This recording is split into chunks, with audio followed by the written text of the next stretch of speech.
Okay, so let's just recap it. I don't know if we made this clear last time. So, right, so he's telling us in the introduction, right, this is where we're up to. We're doing the introduction. In the introduction, I'm sorry, not the introduction. We're doing the Parak Aleph, which is, it's also an introduction, but it's the, it's the within the main part. It's not the introduction to the whole thing. Okay, so it's the first step. It's the first step, and the first step is knowing what is chayvas ha'odam ba'olamai. Knowing that in general, having an idea of what your general responsibility in this world. Okay, so this is the Ramchal system. The Ramchal system says that you were created to enjoy God, right? Li'yisanei gal Hashem. You were created to receive pleasure, right? That's okay. And the greatest pleasure that you will receive is in Olam Haba. However, right, this world is a passageway to the Olam Haba, and the way you get from this world into the next world is through the mitzvahs. Your mitzvahs are emtzaim to get to the next world. Okay? So step one, so your end result, so your chayvas, right, he's trying to explain what is your obligation in this world. He says your obligation is to get from this world to the next world. Right? What's going to be in the next world? Li'yisanei gal Hashem. Right? You're going to do mitzvahs that will get you from this world to the next world. Correct? Makes sense. Okay. Then he says, so that's step one. Then he says, and if you further look into this, you will see that human perfection, that true perfection, is attachment to God. Right? Mm-hmm. So this is the other way of saying it, is that besides the fact that Hashem said, I'm giving you intermediaries to get to the next world, these are called the mitzvahs. Also, the mitzvahs are going to perfect you, right? And perfection and connection, dveikus to Hashem, they really are the same thing. Because you cannot attach yourself, you cannot have dveikus to Hashem without perfection. You cannot have perfection without dveikus to Hashem, right? So therefore, the only true good is attachment to Hashem. So again, it's the same attachment to Hashem, and li'yisanei gal Hashem is also the same thing, right? Because once you attach yourself to Hashem, you're going to have li'yisanei gal Hashem, right? So again, why are you here in this world? So the first step was to do mitzvahs to get to the next world. In this paragraph, why are you here in this world? For self-perfection, right? How are you going to self-perfect? Also through the mitzvahs, but it's a slightly different. It's a slightly different twist, right? Over here, you're attaching yourself to Hashem in order to perfect yourself. So again, the point is I think maybe the point is that he's narrowing the distance between Olam Haba and Olam Hazeh. Because what is Olam Haba? Li'yisanei gal Hashem, right? What is li'yisanei gal Hashem? Dveikus. What is dveikus? Perfection. How do you get perfection? Mitzvahs. What is mitzvahs? Dveikus. It all starts getting closer and closer together, just using the same words for different whatever. Yeah. Okay, different words for the same things. Okay, now then he continues and he says, right? So over here, except if in the first paragraph the focus was on the mitzvahs, in the second paragraph when he talks about perfection, the focus is more on the midos. Right? Mm-hmm. It's not less on action, more on midos, because you're changing yourself. Because we're talking about perfection, right? So he says Hashem gives you nisyonos on different parts, right? Whether you're going to be rich, you're going to have one nisayon, you're going to be poor, you're going to have another nisayon. In every single station that a person has, he has a nisayon. Why? Because he needs to perfect himself. So, fine. Then they got a third level. And if you further go deeper into this, you will say that. Then you will see that that the world, the physical world, is created to serve man. Okay, and then he says, of course, there's a great balance. If the world serves you, you lift up the world, and the world is lifted up with you, and you're lifted up also. And if you serve the world, it's the other way around. The world will drag you down and will be dragged down by you. Okay? So now, why is he saying this? What's this got to do? What's this aspect? Right? How's that related to this map that he's building for us? So this seems to be saying is that in a certain sense you are the God of this world. Right? Meaning, if the whole thing is attachment to God and being similar to God and being like God, well, Hashem put you into this world, and He says this entire world is here to serve you because you are the God of this world, right? So to speak, I'm the God of heaven and you are the God of earth.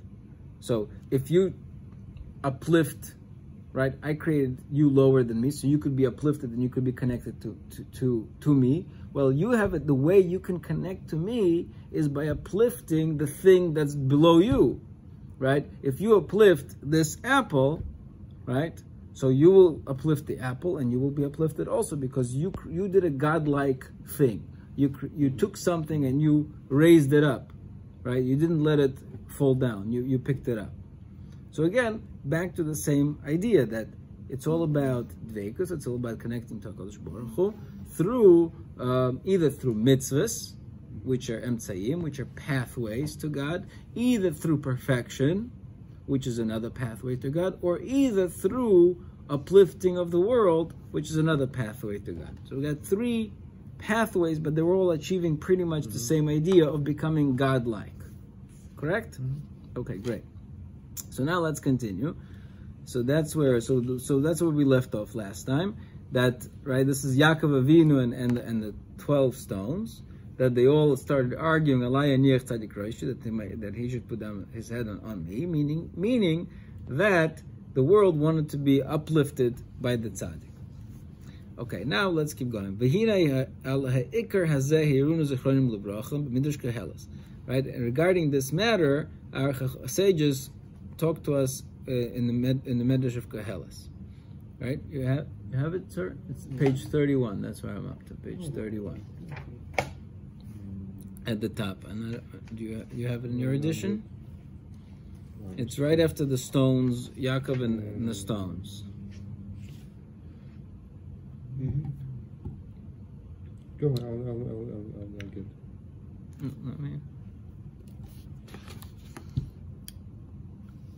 No, you went to.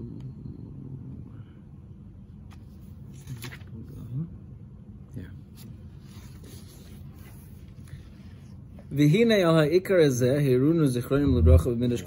Regarding this main idea, the sages kind of point this out to us in the Medrash Koheles. See the creation of God. When Hashem created Adam Arishon, not like He took him, He took him around every tree of the garden, and He said to him, see my creations, how beautiful and praiseworthy are they, and everything that I created, I created for you. So give thought so that you should not destroy my world. This is this, right? That's the closure of this third aspect. So now the summary of the matter. A person is not created for the purpose of his station in this world. Rather, the purpose of creation is for the next world. Rather, his station in this world, it is the intermediary. It is the intermediary to his station in the next world, which is the end goal. Therefore, we see many different statements from our sages that signify the same idea. That this world is called a time and place for preparations. It's called a place of resting, and of eating what was prepared from before. This world is similar to a hallway, like I wrote above. Or the sages say, today is to do them, and tomorrow is to receive the reward. Who will toil in Erev Shabbos, Yochel b'Shabbos, will eat on Shabbos. Right? This world is similar to Yabosha, dry land, and there are many such statements in Chazal to give us this notion that this world is an intermediary to the final goal. Now, if you look in truth,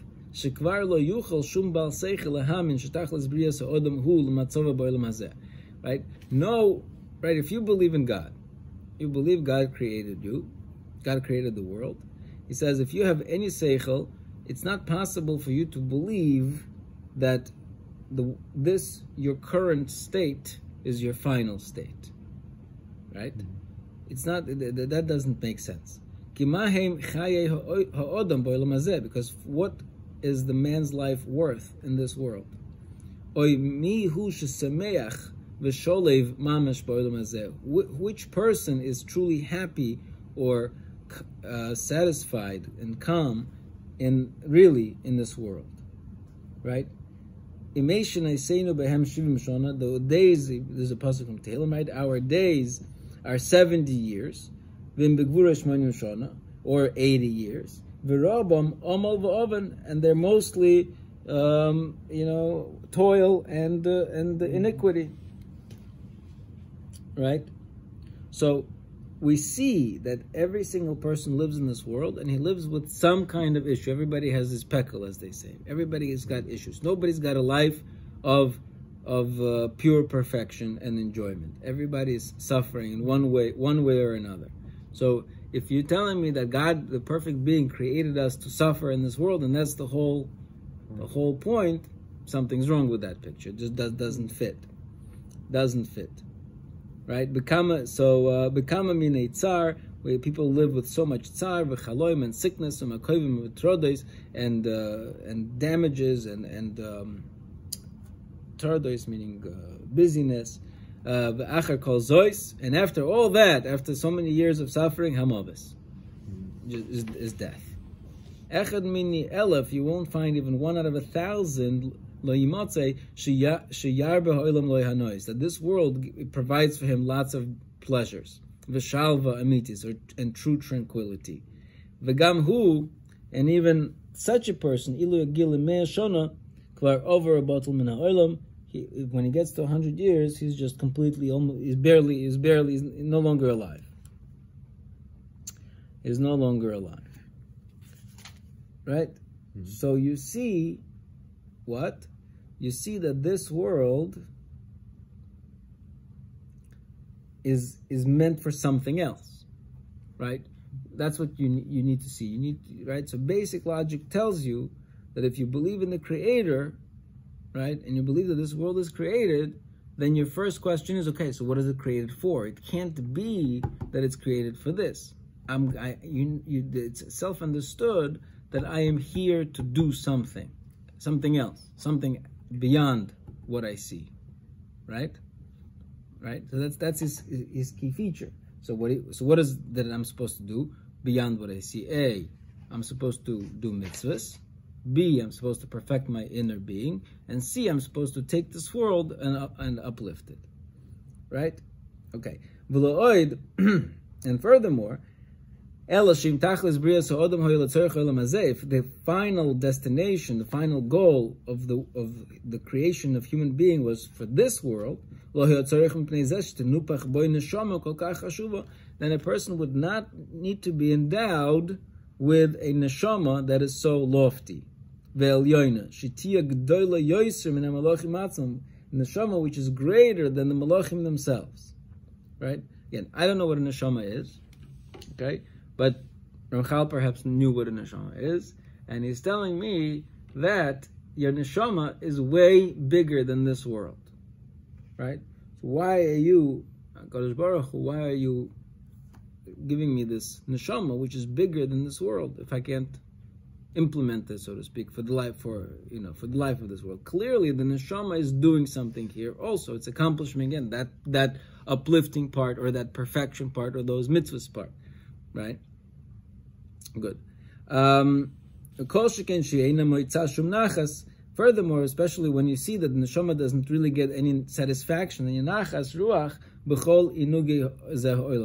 from whatever pleasures we do get in this world, the neshama does not partake too much, because the neshama is looking for spiritual pleasures, not for physical pleasures. Okay. And again, this is what the sages taught us in the Medrash Koheles. The pasuk says in Koheles, "V'gam hanefesh lo timale," and so too the soul is not satiated. What is this parable compared to? Li'iruni shinosa bas melech, to a town person, right? To a simple villager, like not a krach, not a ben krach, which is like a town, like a city folk. This is like a villager, or a small town guy, shinosa bas melech, who married the princess, the daughter of a king. Im lo kol mashu ba'olam, even if he brings whatever in his world, einam chashuvim lo klum, it's nothing for her. Shehi bas melech, because she's the daughter of a king. Kach hanefesh, so to the soul, ilu hevesa lo kol madane olam, you give her all of the delicacies of the world, einam klum lo, they're nothing to her. Lama, shehi min ha'ilur yayin, because she's from the worlds above. By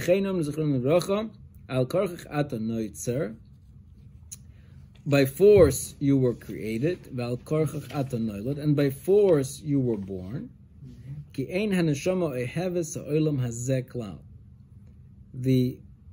the neshama does not like this world at all, but rather it despises it.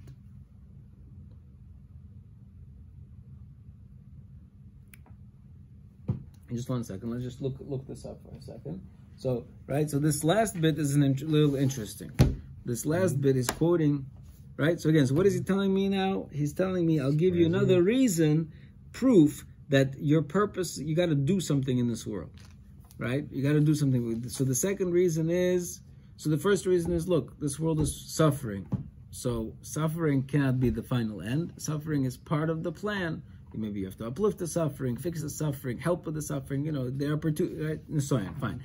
Then the second is, listen, you got this great neshama which is way above this world, and it's right, it's not satisfied by any of the pleasures.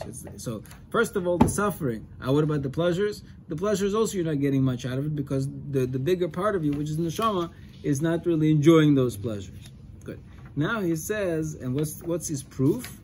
So the second proof for this idea comes from this Mishnah in Pirkei Avos that says al karchech at noitzer. Let's just look at that Mishnah for a second.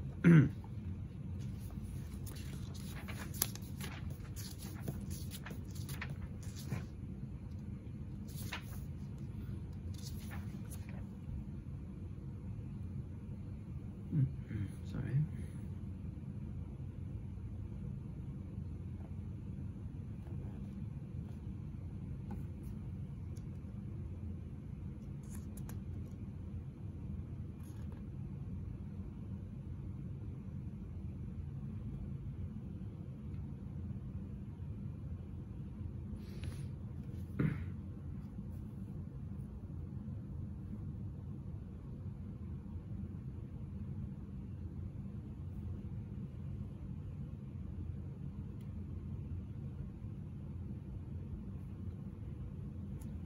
Okay, I'm just going to read from the beginning. So the long mission is the last mission of the fourth pair.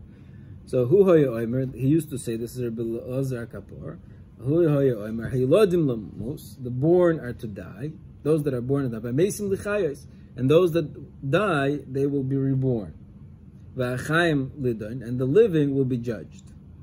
Leida, to know, Luhaidia, to make known, Ulihivoda Shu Kel, that he is God, Hu Hayoitzer, he is the creator, Hu HaBoire, he's the creator. Hu HaMaven, he understands. Hu HaDayan, he's a judge. Hu HaEid, he's the witness. Hu Baldin, he is the accuser. Hu Osid Lodan, and he will the one who will judge in the future. Baruch Hu, blessed be he, she'ein lefanav loy avla, but blessed be he that there is no cruelty by him, v'loy shikacha, but there's no forgetfulness, v'loy maseponim, and there's no favoritism, v'loy mikach shoichet, and there's no bribery. She'akol shaloi, everything is his. V'da she'akol lefi ha'cheshbon, but you should know that everything is according to the cheshbon. V'al yavtichecha yitzrecha, and your yetzer should not make you secure, shehashu'oil beis monoslach, that the she'oil, the pit, the Gehenna will be an escape for you. Shal korchach ata noitzer, because by force you were formed. Val korchach ata noil, by force you were created. Val korchach ata chai, and by force you will live. Val korchach ata meis, and by force you will die. Val korchach ata osid litin din v'cheshbon, by force you will give din v'cheshbon. L'fnei melech malachim ha'klachim ha'kodesh baruch hu.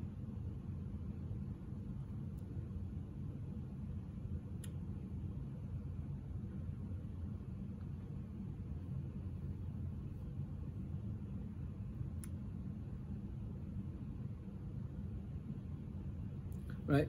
So what I'm saying is like this. The simple reading of this Mishnah, before you open the Ramchal, the simple reading of this Mishnah was, right, by force you were born, by force you will die, meaning, okay, you're not in control, right? Hashem gives, Hashem takes, Hashem puts you in, right?